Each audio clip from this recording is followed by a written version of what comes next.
கௌமாரிகா காண்டம் 52ஆம் அத்தியாயம் கோடி தீர்த்தத்தின் வரலாறு. குறிப்பு: இவ்வத்தியாயத்தின் தலைப்பு கோடி தீர்த்தம் குறித்து குறிப்பிட்டாலும் இதில் கோடீஸ்வரர், அத்ரீஸ்வரர், பரத்வாஜேஸ்வரர் மற்றும் கௌதமேஸ்வரர் ஆகிய லிங்கங்களின் பிரதிஷ்டையும் அடங்கும். அர்ஜுனன் கூறினான்: முனிவரே, கோடி தீர்த்தம் எவ்வாறு தோன்றியது? அது யாரால் உருவாக்கப்பட்டது? முனிவரே, இங்கு ஒரு கோடி தீர்த்தங்களின் புண்ணியம் எவ்வாறு கிடைக்கிறது? நாரத மாமுனிவர் கூறினார்: நான் இந்த இடத்தை தோற்றுவித்த போது உலகங்களின் பித்தாமகரான பாட்டனாரான பிரம்மதேவர் வழிபடப்பட்டு அவரது உலகத்திலிருந்தும் பிரம்மலோகத்திலிருந்து இங்கு அழைத்து வரப்பட்டார். பின்னர் நண்பகலில் விதி தேவர் பிரம்மதேவர் தமது நீராடலுக்காக 1 கோடி தீர்த்தங்களை நினைவு கூர்ந்தார்.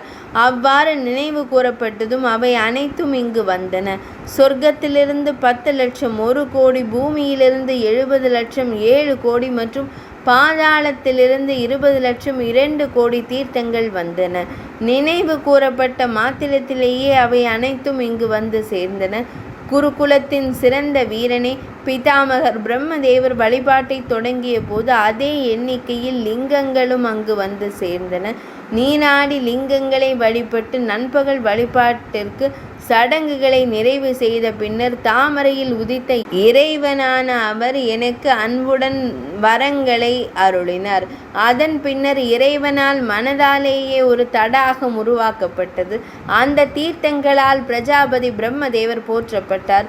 மேலும் அவரிடம் பின்வருமாறு வினவப்பட்டது: இறைவனே, படைப்பவரே, பிதாமகரே, தாத்தாவே, நாங்கள் என்ன செய்ய வேண்டும்? எங்களுக்கு ஆணையிடுவீராக. தீர்த்தங்களின் அந்த வார்த்தைகளை செவிமடுத்த பிரம்மதேவர் பிரஜாபதி பின்வருமாறு கூறினார்: அனைத்து தீர்த்தங்களும் இங்கேயே இந்த ஏரியிலேயே தங்க வேண்டும். நான் அனைத்து லிங்கங்களையும் வழிபட்டதால் அனைத்து லிங்கங்களும் ஒரே லிங்கத்தில் நிலை பெற வேண்டும். பக்தர்கள் கோடிக்கணக்கான தீர்த்தங்களில் புனித நீராடிய பலனையும் கோடி லிங்கங்களை வழிபட்ட பலனையும் அடைவார்கள். என் வார்த்தைகள் உண்மையானால் அவர்கள் தான தர்மங்களின் பலனையும் அதே முறையில் பெறுவார்கள்.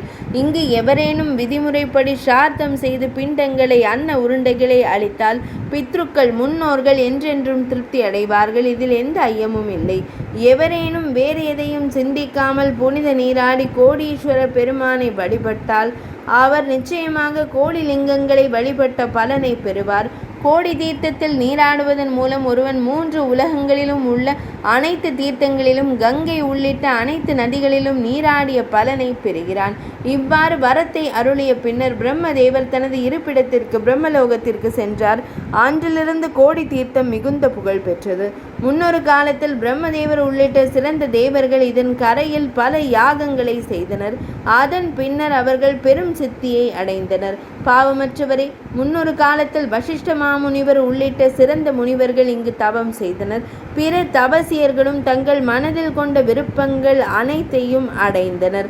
குந்தியின் மைந்தனே, பிருத்தையின் மகனே, முன்னொரு காலத்தில் அத்ரி முனிவர் இந்த தீர்த்தத்தில் தவம் செய்தார். அவர் கோடி தீர்த்தத்திற்கு தெற்கே ஒரு சிறந்த லிங்கத்தை நிறுவினார். அது அத்ரீஸ்வர லிங்கம் என்று அழைக்கப்படுகிறது. அது பெரும் பாவங்களை போக்கக்கூடியது. அந்த லிங்கத்தை நிறுவிய பின்னர் அதன் முன்பாக ஒரு சிறந்த ஏரியை அவர் உருவாக்கினார். அங்கு புனித நீராடி அத்ரீஸ்வரரை வழிபட்ட பின்னர் ஒருவர் ஸ்ரத்தையுடன் சிரார்த்தம், முன்னோர் வழிபாடு செய்தால் அவர் நீண்ட காலம் ருத்ரலோகத்தில் வசிப்பார்.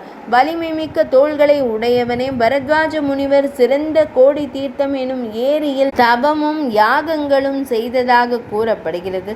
அங்கு மிகவும் அழகான பரத்வாஜேஸ்வரர் எனும் லிங்கம் பிரதிஷ்டை செய்யப்பட்டது.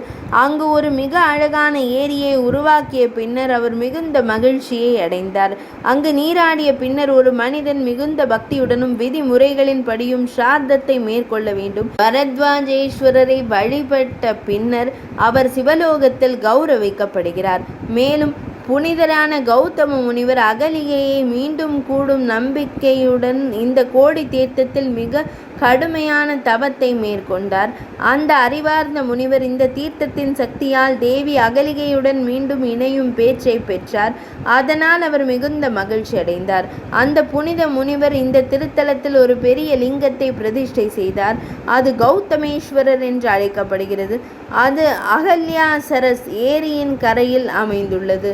அர்ஜுனன் கூறினான்: பிராமணரே, தேவி அகலிகையால் இந்த மாபெரும் ஏரி எப்போது தோண்டப்பட்டது?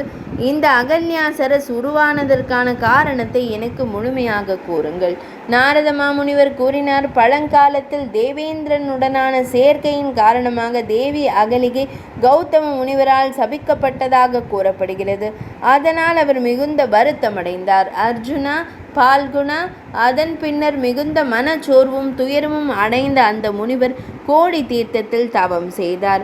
அந்த தவத்தின் பயனாக பிருத்தையின் மைந்தனே அர்ஜுனா, அவர் மீண்டும் அகலிகையுடன் இணைந்தார். அப்போது அந்த விரதியான பெண்மணி மிகுந்த மகிழ்ச்சி அடைந்தார்.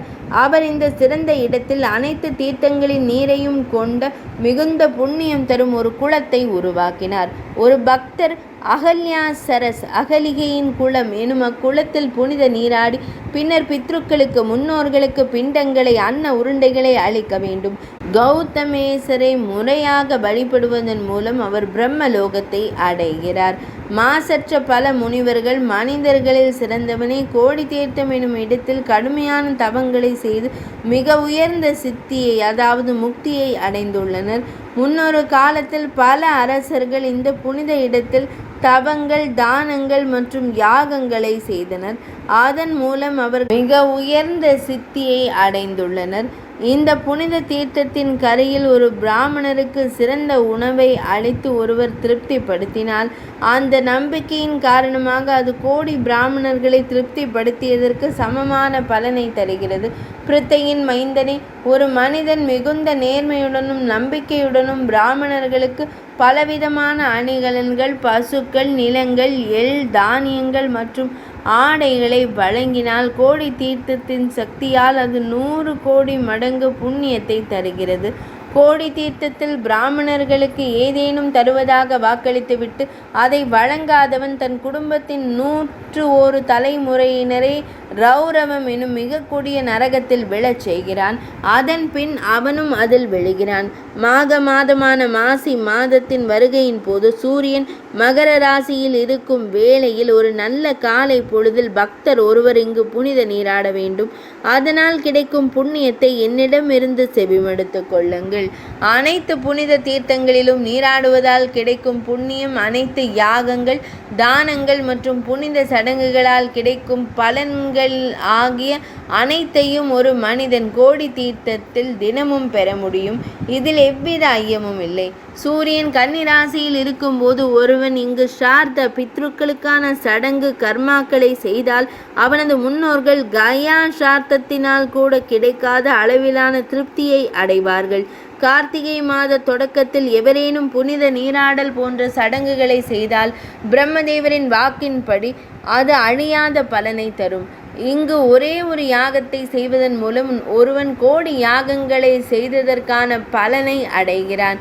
பிரம்ம விவாக முறையில் சிறந்த வேத முறைப்படி ஒரு கன்னிகையை திருமணம் செய்து கொடுப்பதன் மூலம் கிடைக்கும் பலன் கோடி மடங்காகிறது. ஏனெனில் கோடி தீர்த்தத்தில் செய்யப்படும் அனைத்து தானங்களும் கோடி மடங்கு அதிக பலனை தரக்கூடியவை. ஒருவன் தன் இதயத்தில் மாதவனை திருமாலை நினைத்தவாறே கோடி தீர்த்தத்தில் தன் உயிரை துறக்க வேண்டும். பிருத்தையின் மைந்தனே அர்ஜுனா, அவன் நீண்ட காலத்திற்கு சொர்க்க இன்பங்களை அனுபவிப்பான். மேலும் அவன் அழியாத பேரின்ப நிலையை, மோட்சத்தை அடைவான். மிகச்சிறந்த புனித தலமான கோடி தீர்த்தத்தில் தன் நிலையற்ற உடலை துறக்கும் ஒருவனை பிரம்மதேவர் உள்ளிட்ட தேவர்கள் வணங்குகிறார்கள். பிருத்தையின் மைந்தனே, எவருடைய உடலாவது இந்த தீர்த்தத்தின் கரையில் தகனம் செய்யப்பட்டு அவருடைய எலும்புகள் மகீசாகர சங்கமத்தில் 6 கடலில் கலக்கும் இடத்தில் கரைக்கப்பட்டால் அதனால் கிடைக்கும் பலனை விவரிக்க வாக்கின் தலைவனான பிரம்மதேவராலும் கூட இயலாது. இதை அறிந்தே பிருத்தையின் மைந்தனே, மக்கள் தினமும் இந்த சிறந்த புனித தலமான கோடி தீர்த்தத்தை நாடுகிறார்கள். இதன் பலன் தினமும் 1000 கபில நிற பசுக்களை தானம் செய்வதற்கு சமமானதாகும். எனவே சொர்க்கம், பூலோகம் மற்றும் பாதாள உலகம் ஆகிய 3லும் இதுவே மிகவும் அரிதான புனித தலமாகும். 52ஆம் அத்தியாயம் இனிதே நிறைவடைந்தது.